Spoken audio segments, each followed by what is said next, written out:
आपस में। लेकिन आज के मैनेजमेंट यही हो गया मुखिया जी। हाँ आज की व्यवस्था भोजपुरी में ही हो गया। हाँ पहले के गीत संगीत भोजपुरी से सुगंध निकले। हाँ बेटी बहन जैसे आज बैठ के लोग सुनता भोजपुरी, पूरा परिवार मेल फीमेल दोनों सुने। हाँ आज के भोजपुरी सुने में अकेले हूँ लाज लागे लागल। आज ईयरफोन डाल डाल के लोग भोजपुरी सुने लागल। हाँ लेकिन उस समय के बात कहता नहीं, जौन समय में अनपढ़ लोग भोजपुरी गा के चल गए। हाँ के 40 बरस के लौंडा, हाँ मेकअप सेकअप के जमाना ना रहे ना मुर्दा सॉन्ग पत्थर पर रगड़ के हाँ आ मुंह पेंट क के हाँ आ लोग भोजपुरी गइले। कैसे लोग गइले अनपढ़ के देखी गाओ। आ वो ई गीत हमरा भोजपुरी के धरोहर हो गई। कोन कोन ऐसा गीत होला मुखिया जी के मरबे ना करे।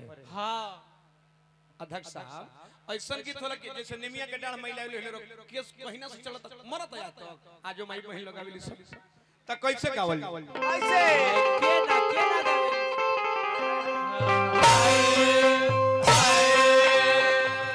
हाय हाय हाय हाय अरे धन हो ये हमर बड़की माई। आज कलाकारी देखो तो तोर बड़की माई लगने। हाँ आ नीचे धोती नहीं खा देखो ना बड़का पापा कहबे त लाज लगी। देखी पुरान गीत ई मेटे वाला नहीं खे भोजपुरी में। किताबा ना पढ़ुआ हो गइले कचना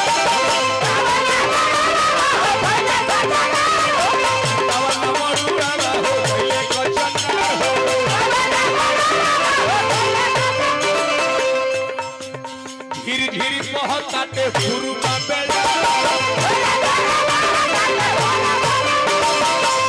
धीरे बहुत आते गुरु का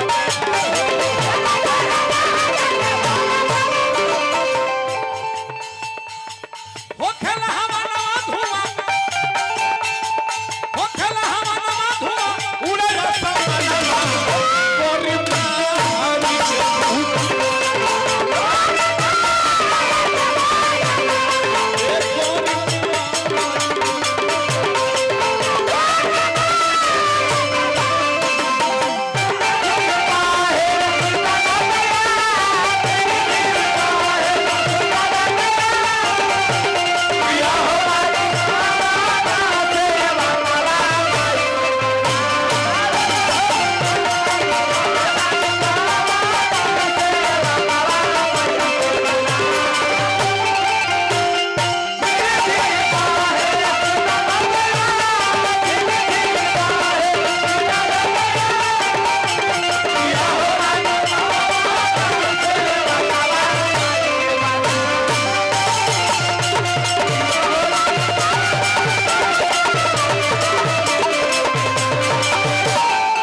पुराना चीज है मुखिया जी।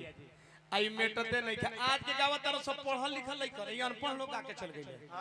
10 दिन में बंगाल के खाड़ी में गीत गिर जाता, कोई गाना बहंगवा नहीं खे देखो ना भत करके माई तो गजबे गजबे अरे लागला रे सुहावन माई तोहरी मंदिर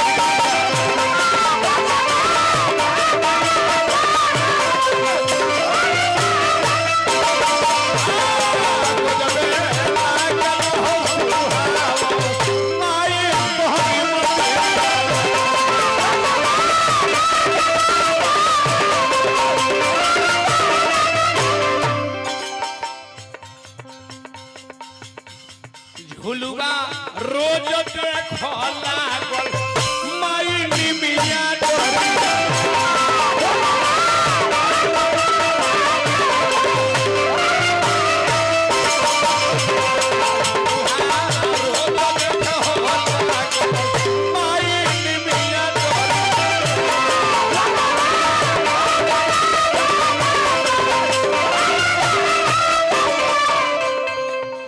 गोपाल बाबू हर समय हर किस्म के आदमी होला।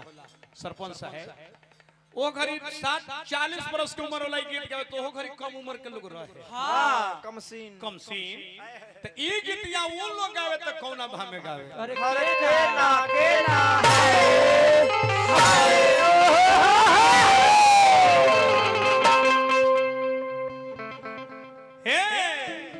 तब भोरे भोरे रोइली मलिनिया दुआर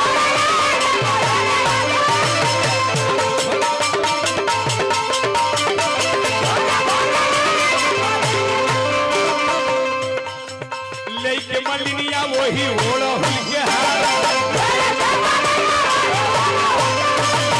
लेके मलिनिया वही ओढ़ एक चांद सूरज दुनो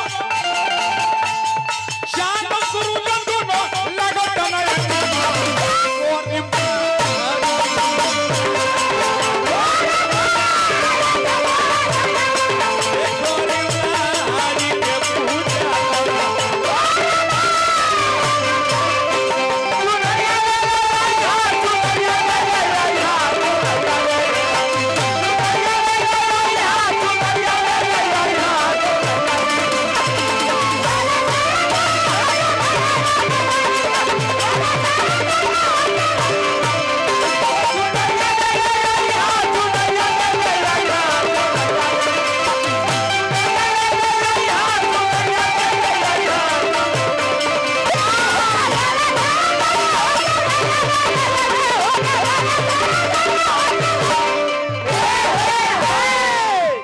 अंतिम पद में कहब का त लिखल अच्छा उद्घोषक महोदय सबके माला पहनावला आ तारा के माला क्यों ना पहनावल हम बड़ा अफसोस में बानी हम अपना तरफ से अपना डॉक्टर साहब के से तरह के सम्मानित करता नहीं त लिखल मास्टर मुन्ना हो गीतिया माई तोहर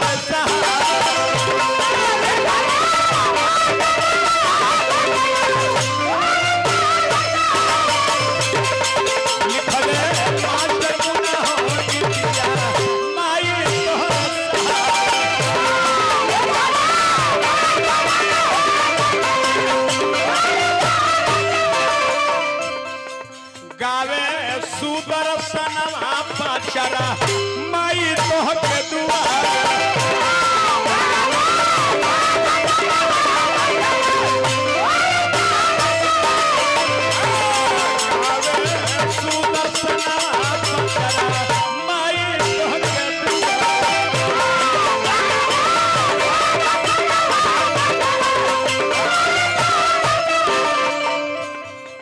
चंपा चमेलिया बेली